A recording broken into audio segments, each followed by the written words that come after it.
let's talk about derivatives. Okay, so before we start with the definition of a derivative, let's review what a slope is. So here we have a plane. Okay, let the slope be m, a non-vertical line passing through 2 points. Okay, let's say 1, 1 and 4, 4. It's a straight line, so it passes through these 2 points.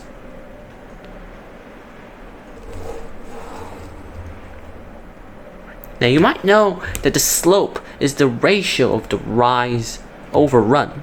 So rise is the change in y. The change in y between these 2 points, okay?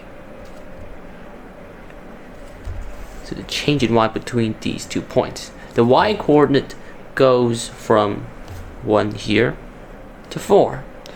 So there's a change of 3.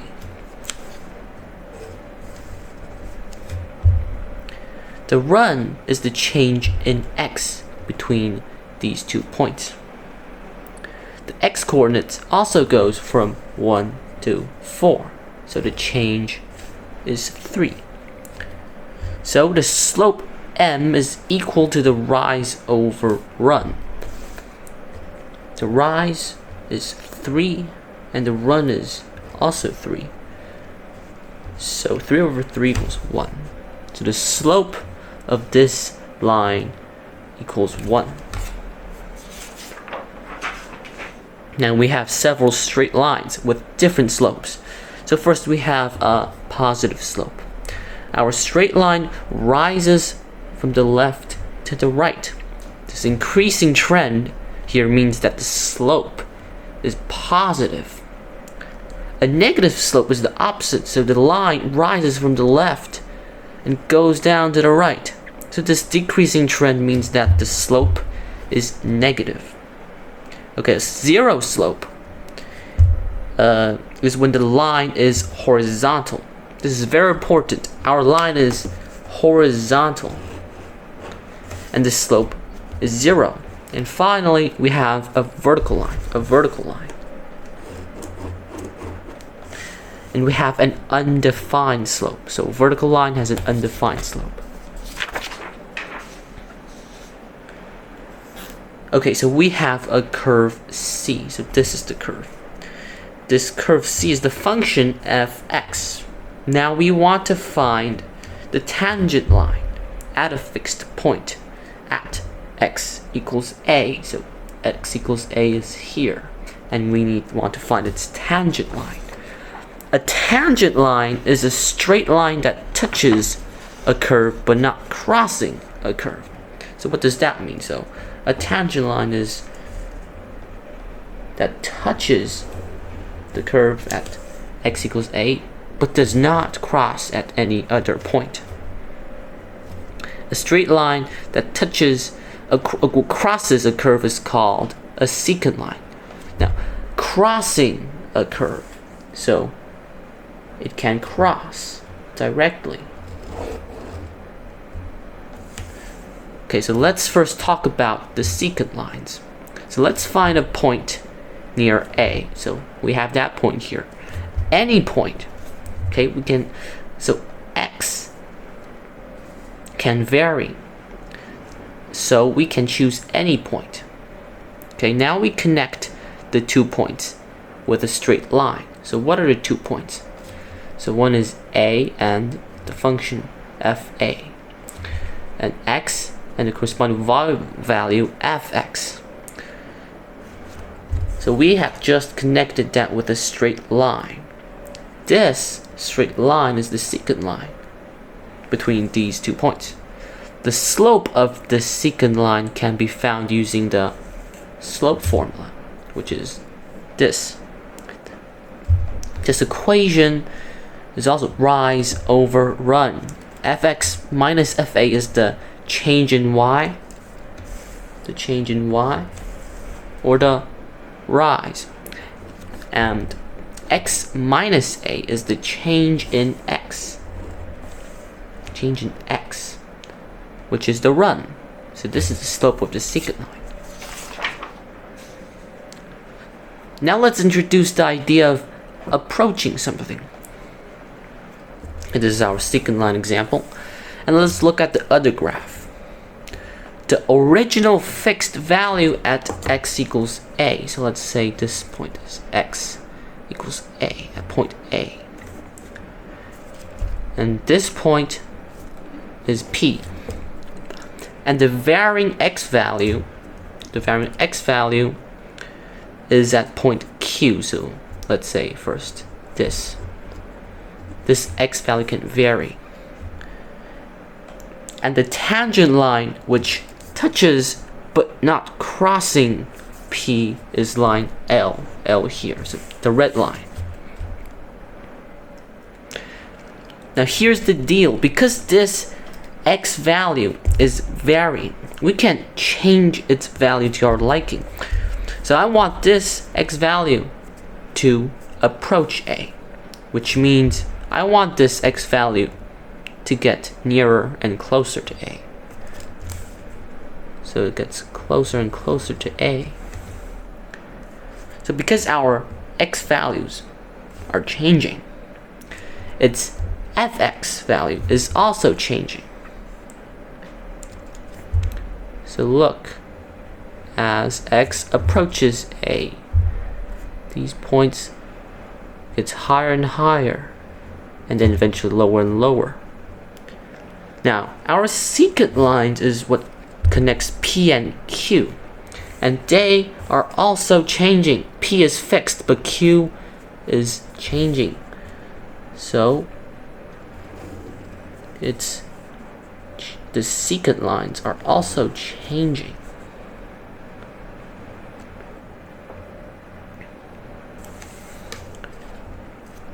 Because the secant lines are changing, the slopes of the secant line is also changing.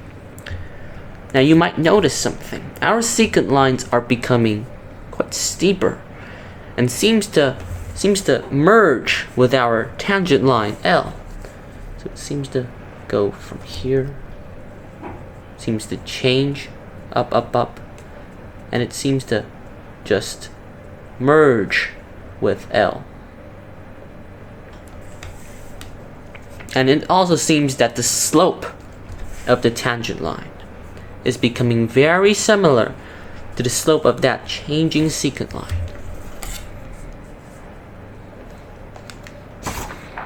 Okay, so we have a new notation to describe this. So let's first look at the limit notation. LIM, or basically means limit. Now we have two letters. Okay, two letters, A, B. So one out of that, or we can, for using this example, we can change it to X and A. Now we have this arrow here. So we have two letters, one at the left and one at the right. The left one, the X, is what we want to change. The right one is what we are approaching to. So here the left, X approaching the right, A. Okay. And the arrow sign basically means approaching. So now we're not finished. The limit notation shows that we're approaching something, but we need an equation here. An equation to show in what fashion it is approaching. So now here's our first close-up on calculus. We want to find the slope of our tangent line. But using our normal slope equation, rise over run, there's a problem. There's only one point on the curve, that is P, that touches. To find a line using the equation, we need 2 points that touches the curve. For example, this line, has 2 points touching the curve. So let's use our approaching method. We know that the secant line seems to merge with the tangent line as the varying x value approaches A. So this means that the slope of the tangent line is very close to the approaching secant line. Now using the limit notation, we write the limit. Okay, limit x a, and we write our equation. We're finding the slope of something, so our equation is the slope formula, and thus we have our slope formula. Now we have a full limit notation. So this equation means that as our varying x value approaches this a here, the slope of the secant line, which is defined as this equation, is also approaching the slope of the tangent line at a. So m here is equals to the slope of the tangent line at x equals a. Okay, there's another expression for the slope of the tangent line. This equation, which is here. Now, what this means is that instead of having two distinct points, we have a point P, which is A and FA, and another point, which is Q, A plus H, F, A plus H. So instead of this, we have this. And the 2 points is described differently. We can view H as the distance between P and Q. Okay, distance of the x coordinates. So here. So P is A, FA, and Q is A plus H. So here. And at that corresponding f value, which is here. Okay, so now we have the limit notation. The limit notation is now letting the left hand h approaching the right hand 0. The distance between P and Q is approaching 0. So because h is getting smaller and smaller to 0, the distance, which is h, is approaching 0, which means that these 2 points are getting closer and closer to each other.